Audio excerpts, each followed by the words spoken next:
Hi, this is Hannah. Welcome back to my channel. This summer has been a bit of a different one. I have had so many fun things going on, and you know how during the school year you've got a good routine and summer kind of messes that up, so I haven't read quite as much as I normally would, but I've also had more time to look back on some of my reading, come up with some fun videos that I've been really excited to make. And so I thought that I would go through some of my favorite memoirs that I have read. And I know that I did a favorite nonfiction video just recently, and there will probably be a small amount of overlap on this list, but this is really sticking with memoirs. Now, when I'm looking for a good memoir, this is what I'm looking for. I'm looking for somebody who has a story to tell. They have something that has happened in their life that is important and necessary to be talked about. And I want it to be written well. I want them to be able to express themselves in a beautiful way. And thirdly, I want some good self-reflection. I want the author of the memoir to have taken the time to really process what happened in their lives and how it's affected them moving forward. So these are books that I feel like have met these three criteria, and I am excited to talk about them. So let's jump into the first one. Now, the first book I read like a week ago.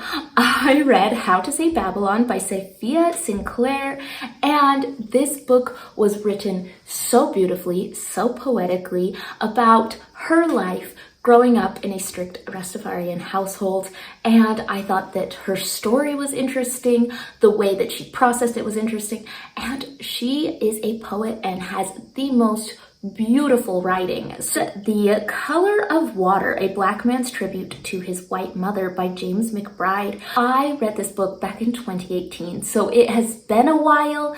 I don't have the freshest memories of it, but I do remember this as a very beautifully written story, and it is James looking at the history of his mother and where she came from and how it has affected James as a person.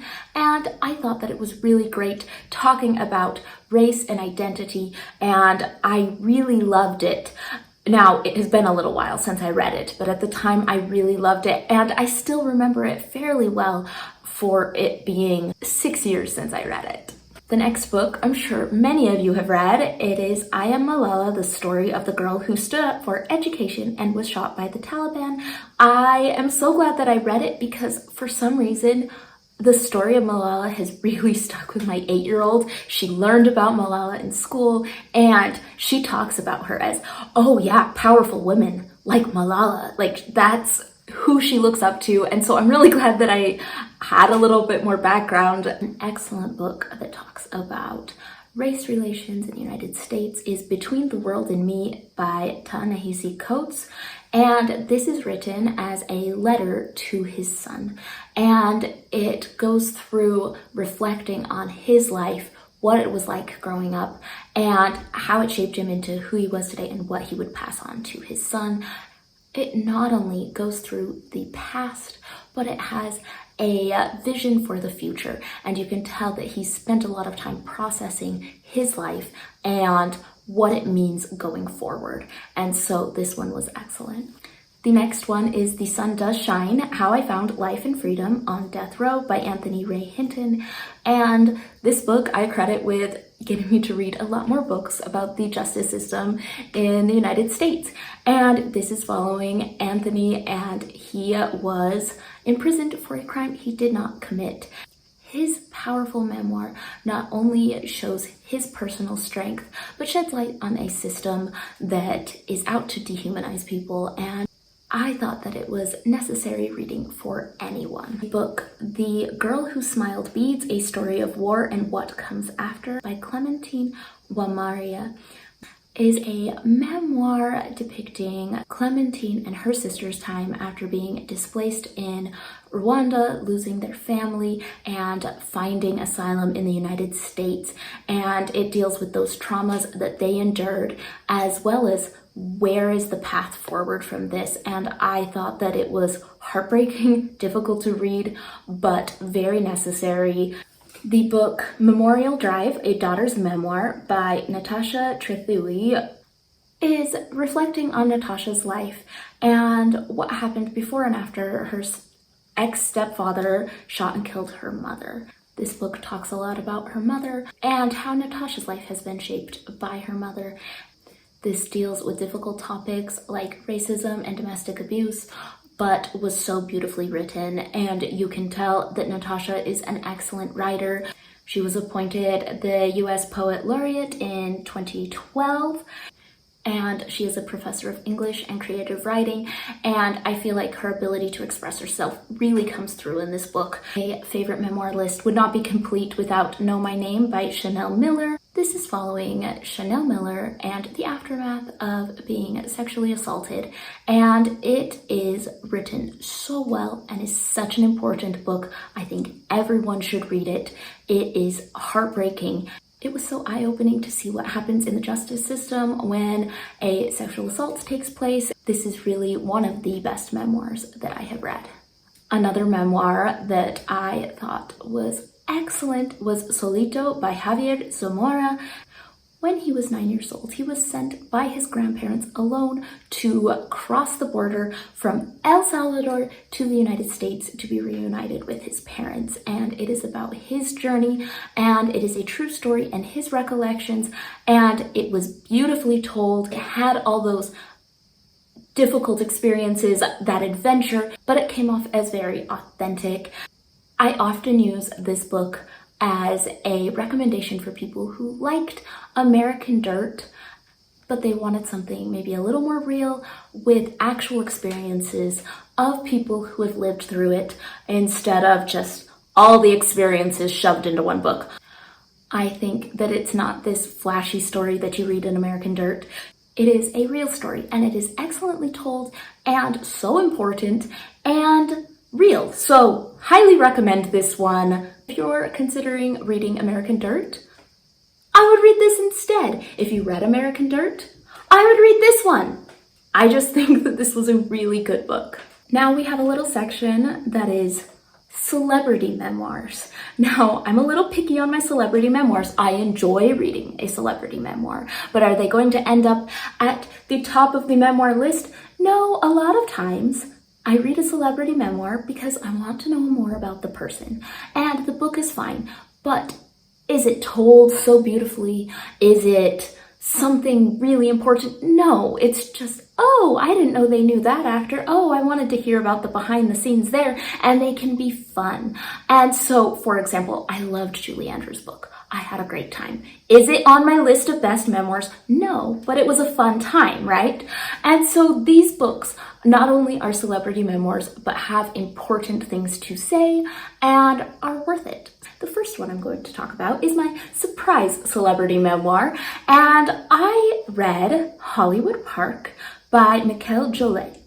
And I did not realize until the end of this book that the author is the lead singer for Airborne Toxic Event. I have seen them perform live. I cannot believe I didn't make the connection until right at the end. And you know what? This book was 100% worth it. You do not need to know who Michael Jolet is. This is telling his life story. His parents were in a cult, and he had a really troubled growing up. And something that I found really amazing about this book is not only is it going through the events and telling us things, but the voice starts out as the voice of a smaller child. And that voice grows as Michael grows. Now, I think that this is a plot device is a really risky thing to do because a lot of times that does not work, right? But the way that it works in this book and pulls you through the story, and you really can see where he's coming from and what's going on, I thought that it was kind of genius. I thought this book was so well done. Really, it was such a surprise. I'm reading the whole thing thinking, wow, this is a 5-star memoir. This is so good. This is incredible. And then I get to the end and I'm like, I've seen that guy sing. And so highly recommend this one. This one was great. Now, I read 10 Steps to Nanette by Hannah Gadsby, and I love Hannah Gadsby. This book dealt with some very incredibly difficult topics. It talks about sexual assault. It talks about her mental health struggles and being diagnosed with autism and ADHD later in life. And it is very important and difficult subjects, but she is also a comedian, and Hannah somehow manages to make it both a important and harrowing book, but also one that has some comedic moments. And I thought this was just really well done. Now, this is one where I feel like if you have watched a Hannah Gadsby special and you liked it, then you should pick up this book. I think that the book will probably come across better if you have watched Nanette first. So if you've watched Nanette and enjoyed it, this book is a great thing to pick up. Now, recently I picked up Finding Me by Viola Davis, and it's another celebrity. I don't know her from very many things, but this memoir was excellent. This talks about a very difficult childhood and all that she overcame to get to where she is, and it was inspiring and hard to read and important, and it was just really well done. This was a good one to pick up. On the same line of celebrities that I don't know well, I read Not My Father's Son by Alan Cumming, and it talks about his life in a really heartfelt sort of way. It looks into him searching for his family history, which I thought was really great, and I love those aspects when people are doing the work to search out their roots in a memoir. I think that's always a great addition, and it explores his very difficult relationship with his father. Now, I also really loved My Life in France by Julia Child, and do you know why I liked this? It was just kind of relatable. I loved reading about Julia Child moving out to France and falling in love with it, and just loving the people, getting involved, taking these cooking classes, learning how to get involved in things, and I found it to be just delightful. And maybe that's just me. I mean, I moved to Barcelona 6 years ago and thought I never want to live anywhere else. This is my home, this is beautiful, and I loved just watching someone else do that. I had a great time. And lastly, I have Born a Crime, Stories from a South African Childhood by Trevor Noah.